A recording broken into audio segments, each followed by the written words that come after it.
permettez-moi de vous présenter d'abord, de dire bonjour, mesdames et messieurs, et de me présenter. Donc, mon nom est Denis Fick, je suis directeur du segment Data Center chez Socomec. Et je vais aborder le sujet de la pérennité de l'infrastructure, de l'investissement dans l'infrastructure de l'alimentation électrique d'un data center. Avant tout, je voudrais introduire rapidement qui nous sommes. Qui est Socomec? Socomec, c'est une entreprise, c'est un constructeur d'abord indépendant, une entreprise familiale, un spécialiste de la performance énergétique et de la sécurité électrique. Nous avons une existence de plus de 90 ans, donc fondée en 1922, 3200 employés, une présence mondiale dans plus de 70 pays, 23 filiales, 9 sites de production, 4 en France et 1 en Europe par ailleurs et le reste dans d'autres parties du monde. Notre expertise couvre différentes spécialités, notamment l'application Critical Power qui couvre les alimentations haute qualité, autrement dit les onduleurs ou les UPS. Le deuxième volet qui est la protection et le contrôle de l'énergie, qui est un petit peu notre métier historique au départ, au début de l'existence de data center. On a développé également une très grande compétence dans l'amélioration et les performances énergétiques des bâtiments, et notamment également, ça concerne également les data centers, et également un quatrième volet qui est l'énergie renouvelable, métier dans lequel on offre des solutions photovoltaïques, des convertisseurs photovoltaïques, et également des dispositifs de sécurité pour protéger ces champs photovoltaïques.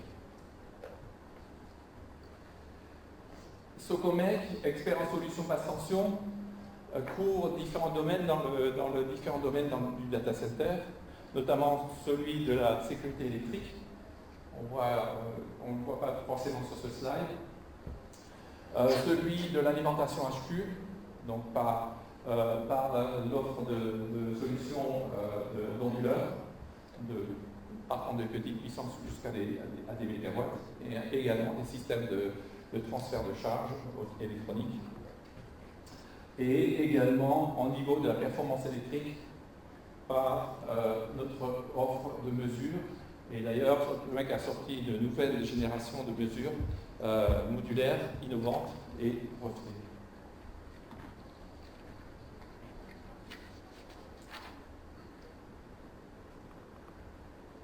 Émergence et développement de nouvelles technologies, on a parlé passablement durant cette journée. On voit que les nouvelles technologies de mobilité liées à la mobilité, le développement du cloud, le développement des réseaux sociaux, les big data, les objets connectés qui maintenant arrivent de plus en plus, tout cela repose sur le traitement du numérique, sur un traitement numérique. Et ce traitement numérique, l'épine dorsale de ce traitement numérique, c'est le data center. Donc, toutes ces nouvelles technologies imposent et ont impacté profondément l'évolution des data centers. On l'a vu dans les présentations précédentes, va avoir un impact profond au niveau du data center. Le data center a à faire face à de vrais défis dans les années à venir. Construit pour une période de 10 à 15 ans, voire 20 ans, il est obligé aujourd'hui de s'adapter rapidement et d'être réactif par rapport à toutes ces évolutions technologiques et également être en capacité de répondre à l'évolution de la demande. D'autre part, il a également des engagements à tenir en termes d'amélioration de performance, qu'elle soit technique ou qu'elle soit de performance énergétique. Et bien sûr, de ce fait également de réduire au maximum la pression des coûts d'exploitation et donc de trouver des solutions qui permettent d'améliorer l'efficacité de l'exploitation du data center. Et par la même occasion, d'optimiser les retours sur investissement. Qu'est-ce qu'on attend d'un data center? On attend d'un data center de fournir de la disponibilité, ça c'est le must-have, de l'efficacité énergétique, donc que ce soit au niveau des économies et le coût de l'énergie consommée, mais également la responsabilité environnementale, réduction de l'empreinte carbone. Mais de plus en plus, on lui demande d'être flexible et agile. Et bien sûr, aussi de ce fait, c'est un moyen également d'adapter le coût et de réduire le coût d'exploitation. Cette recherche de flexibilité dans le data center, on l'a vu dans les présentations précédentes, passe par une approche modulaire de la conception du data center dans son entité, soit par une construction modulaire en dur. Je n'entrerai plus dans le détail, ça a été évoqué largement dans les présentations précédentes. Le concept qui permet de prédesigner une structure standard qui est répétée au fur et à mesure de l'évolution du data center, donc permet une construction par étapes. Le concept préfabriqué, qui est un concept qui est aussi émergent en ce moment, qui permet de concevoir des data centers préfabriqués en usine, déployés sur des sites comme des centres de stockage, des halls de distribution qui sont récupérés et adaptés à ce type d'utilisation.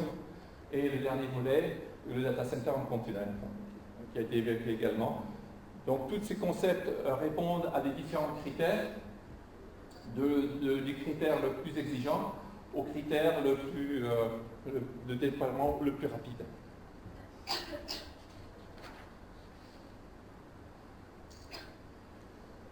Cette flexibilité et cette évolutivité, on la retrouve, cette exigence, on la retrouve également dans le concept et dans la partie de l'alimentation du data center. On demande de la modularité, on demande de l'agilité pour adapter aux différents niveaux d'exigence, et également une évolutivité, une évolution sans impact sur l'exploitation d'un data center qui est difficilement perturbable pour faire des extensions de sites.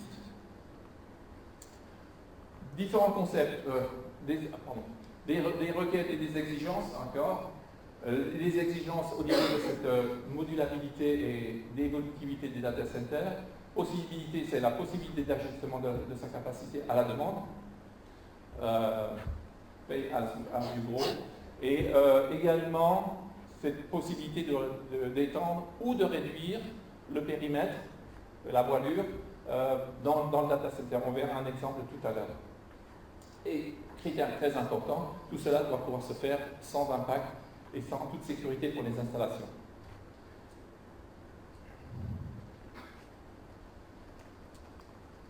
Différents concepts d'ASI et d'UPS évolutif en fonction du type d'application, soit en petit data center ou dans des plus grandes unités. On retrouvera des solutions modulaires en rack, en châssis, telles que c'est présenté ici, typiquement pour des puissances qui vont de quelques kVA à quelques dizaines de centaines de kVA. Et pour les applications de plus grosse puissance, on aura une granularité qui sera légèrement plus large et plus adaptée, parce qu'il est impensable de faire du 1200 MW avec des blocs de 25 kW, on peut le faire, mais après il y a un aspect économique, il y a aussi un aspect de maintenabilité sur des grandes unités comme ça. Et donc une adaptation des différents types de modularité en fonction du type de data center adressé.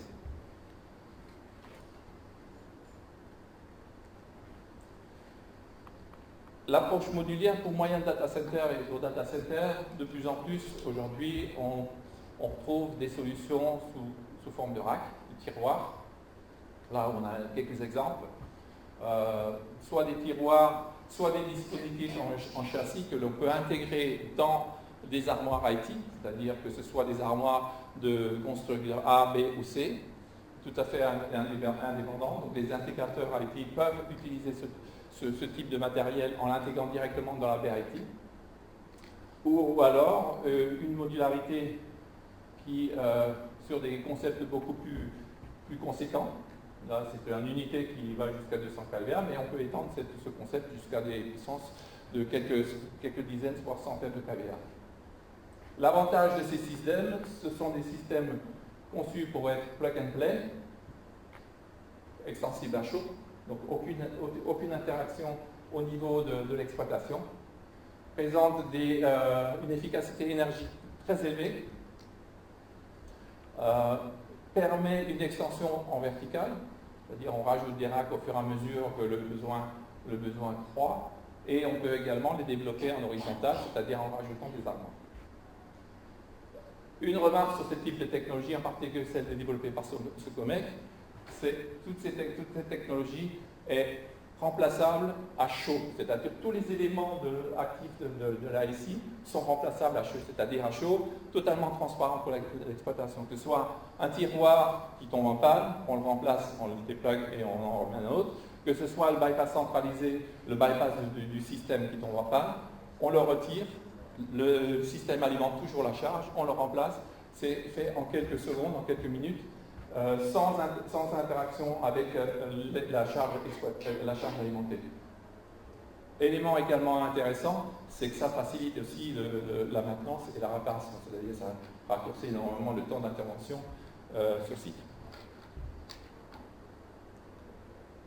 Ces solutions s'intègrent de plus en plus au milieu de l'informatique. On a évoqué tout à l'heure le système en châssis qu'on peut intégrer dans un rack IT. Mais il y a également les solutions en armoire qui s'intègrent dans les systèmes avec l'IT. On voit un système intégré et qui est adapté à l'organisation, à l'échelle, à l'effroi. Un exemple ici d'installation où on peut mettre pour des petites data centers l'UPS à côté des racks informatiques et qui nécessite du cooling intégré.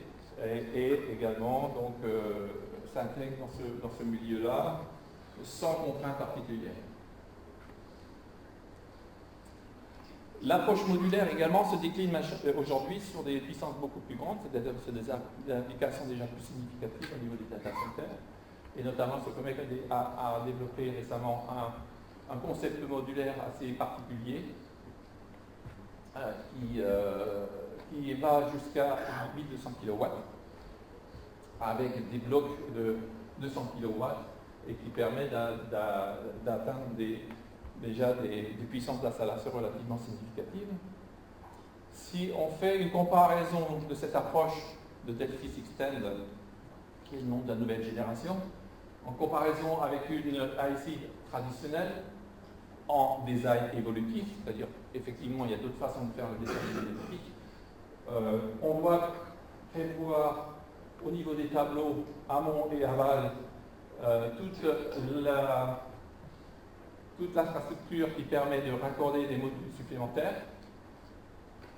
Et donc le système, lui, il est ici, et toute la partie connexion et infrastructure n'est pas compris et en dehors du système. C'est-à-dire qu'il faut tirer des câbles, il faut plancher, il faut tirer il faut installer les connexions. Tout ce système demande un certain nombre d'opérations qui, dans un data center qui est en fonctionnement, présente certains risques. A contrario, le concept Delphi Extend est un système évolutif intégré par lui-même, avec, on montrera tout à l'heure comment ça fonctionne, et qui permet une extension à chaud, c'est-à-dire on peut rajouter des blocs de 200 kW sans intervenir et sans interférer avec le fonctionnement de l'installation, c'est-à-dire l'alimentation, le data center restera toujours alimenté par un modulaire, et on peut insérer des modules supplémentaires au fur et à mesure. Il permet également de s'appuyer sur une structure d'architecture simple, c'est-à-dire les entrées et sorties sont simplifiées. On a une entrée, ou voire deux si on veut séparer la partie redresseur et la partie bypass, et une sortie. Ce système est pré-câblé et il ne nécessite aucune modification sur site, c'est-à-dire dans la phase d'extension, il n'y a aucune intervention à faire sur l'infrastructure autour de le data center, autour de l'onduleur.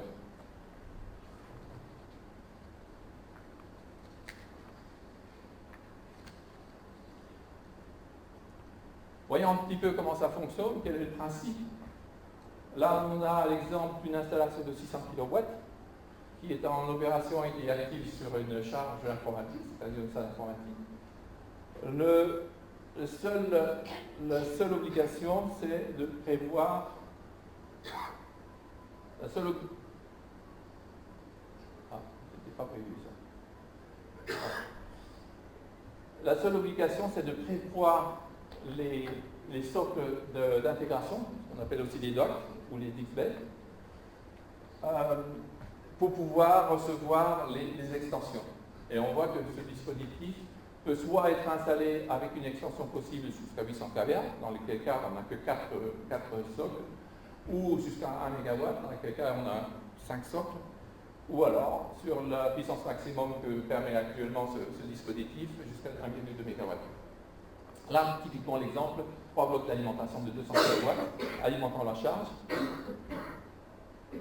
Les récepteurs sont pré-câblés, totalement hors tension.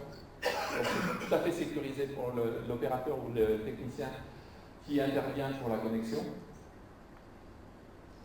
La mise en place est simple, on n'a pas besoin d'outils spécifiques. On vient simplement présenter et enfiler le module supplémentaire sur le socle de récepteur, sans outils spécifiques. La mise en place est simple. Les connexions se font par des ponts et c'est assez rapide à mettre en œuvre. Une opération totale, c'est moins d'1 heure.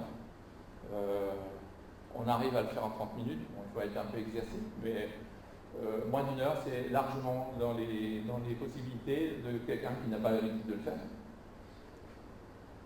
Et là, on redémarre et on coupe, et tout part, et on dispose d'une installation qui est capable de délivrer 800 kW. Et ainsi de suite, on peut évoluer à 1 MW ou 1,2 MW, dans ce cas précis, puisqu'on a les socles disponibles et la puissance d'alimentation disponible pour alimenter cette puissance-là. Alors, ce concept, il a plusieurs avantages. L'extension à chaud, rapide. C'est une opération totalement transparente pour l'exploitation. Donc, il n'y a pas d'interruption d'alimentation, pas de passage sur réseau, pas d'arrêt du système. Il n'y a pas de modification de l'installation, puisque tout le système est pré-câblé sur site. Les entrées sorties sont simplifiées, donc on n'a pas besoin de câbler chaque module pour assurer l'alimentation du système. Et également, les coûts d'extension sont beaucoup plus réduits.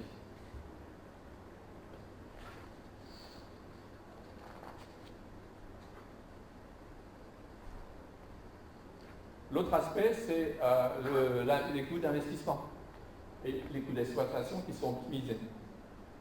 On voit ici sur le graphique, on peut faire l'extension dans différents moments dans le cycle de vie du data center et de l'installation, quand il le faut, et assez rapidement. Donc on n'a pas besoin de prendre quelques mois avant pour pouvoir faire une extension très rapide. Donc ça permet également de dimensionner l'installation en investissement au minimum de ce qui est nécessaire, surtout en phase de démarrage d'un site. Donc dimensionnement en fonction du besoin réel. Également la réduction du coût du capital investi. Donc également ça accélère le retour sur investissement. Parce qu'on n'a pas de surcapacité qui n'est pas exploitée. Et également une réduction du coût d'exploitation parce qu'on n'a pas des modules qui tournent pour rien, qui consomment de l'énergie, qui consomment de la ventilation, du cooling pour rien.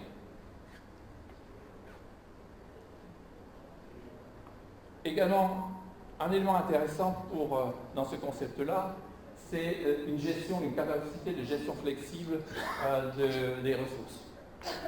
Là, typiquement, on a un data center avec des salles différentes salles qui alimentent différentes applications, différents clients. Et en cas d'évolution de l'infrastructure IT dans les différentes salles, ou entre différents data centers du même client, du même opérateur, lorsqu'on diminue par exemple la capacité appelée d'une salle et que l'on désire augmenter parce qu'on a de nouveaux clients mais qui s'installent sur un autre site ou une autre partie du data center, là on peut imaginer de déplacer les blocs d'onduleurs d'un système à l'autre. Et ceci de façon assez simple et assez transparente. Donc ça permet l'optimisation des ressources utilisées et des ressources disponibles.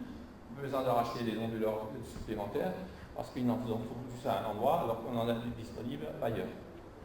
Donc ça permet également un ajustement sans impact également sur l'exploitation, ce qui est très important dans ce cas-là. Disposition de configuration flexible également, qui peuvent s'adapter aux contraintes d'exploitation, des contraintes d'espace d'un site, soit en ligne, soit en îlot, soit en aile. Toutes les solutions sont possibles, soit en alimentation haute et basse. Toutes ces configurations sont possibles avec ce système-là. Cette technologie également dispose également de fonctions d'optimisation d'exploitation de l'alimentation sécurisée, notamment en termes d'énergie. On a un dispositif Energy Saver qui permet de mettre en veille active tous les éléments, tous les modules qui sont excédentaires, toutes les unités excédentaires par rapport par exemple à un fonctionnement dans un data center à faible charge. Et de plus en plus, il faudra y réfléchir parce qu'on aura cette virtualisation au niveau du data center, cette capacité de transférer le trafic ou la charge d'un data center sur un autre, et donc de faire évoluer fortement la charge appelée et la charge utilisée dans le data center à un moment donné. Ce dispositif permet d'adapter automatiquement la fourniture d'énergie à la charge appelée. Donc, optimisation du rendement. Optimisation du rendement, le voilà, dans les phases d'exploitation à faible taux de charge. Il y a également des modes éco, c'est disponible. Mode éco qui consiste à alimenter le système informatique directement par le réseau et d'utiliser des onduleurs uniquement lorsqu'on en a besoin, c'est-à-dire en cas de perturbation de réseau ou de réseau. Ce sont des possibilités, mais qui ne sont pas forcément bien déployées, bien acceptées dans le domaine du data center. Dans d'autres domaines, oui, mais pas de celui du data center un peu moins. Et également des systèmes qui permettent de tester les composants de l'onduleur, notamment la batterie. On a un système full battery test qui permet de décharger la batterie en pleine charge, donc de se faire une image à tout moment de la capacité réelle de la batterie et de l'autonomie qu'elle fournit, en la déchargeant en pleine charge, tout en utilisant l'onduleur pour sa destination normale, c'est-à-dire l'alimentation de la charge. Toute la partie excédentaire est réinjectée vers l'amont et réutilisée dans l'infrastructure du data center, soit par les autres modules ou soit par des autres équipements qui sont alimentés au niveau des tableaux d'ascension.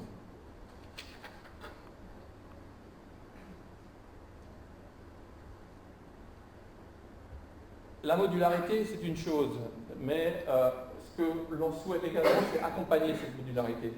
Et notamment l'accompagner avec une solution de service, par exemple dans les systèmes de rack, un pack évolution, une assistance aux 5 ans, qui, avec une garantie de renouvellement des équipements au bout de 5 ans, étant donné que sur la partie rack, ce que j'avais évoqué, c'est qu'on peut changer à chaud tous les éléments, c'est-à-dire au bout de 5 ans, on vous remplace tous les modules et vous repartez avec un onduleur neuf sans avoir impacté quoi que ce soit le fonctionnement de la salle.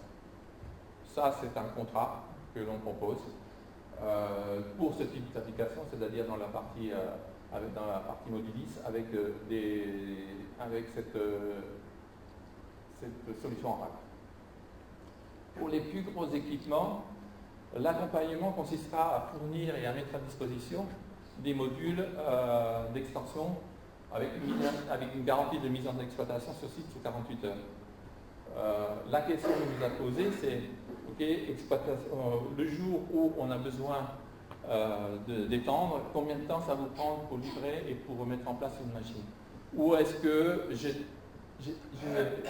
contraint à stocker un élément sur site parce que je ne sais pas à quel moment j'en ai besoin, et si j'en ai besoin, ce sera très rapidement, sous 1 ou 2 ou 3 jours. Ben là, avec ce contrat de service, on vous propose la mise à disposition. Le stock, c'est nous qui le faisons. On vous le met à disposition rapidement. Et on vous assiste et on fait l'assistance de mise en place.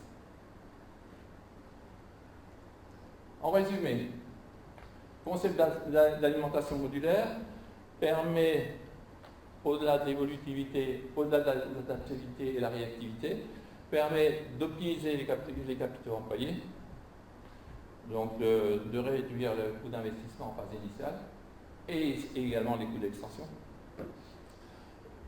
d'optimiser la mise en œuvre par la réduction de temps de mise en œuvre dans l'évolution de l'infrastructure et avec une démarche totalement transparente. Donc, pas de nécessité forcément de faire des demandes d'opérations lourdes et d'autorisation. Et également permet d'éviter et d'améliorer la consommation, enfin l'optimisation de la consommation énergétique en évitant le phénomène de surcapacité par rapport aux besoins réels. Par le fait que l'on puisse croître ou décroître au niveau du système pour optimiser la ressource. Voilà, j'ai terminé avec ma présentation. Merci pour votre attention et si vous avez des questions, je suis prêt à vous répondre.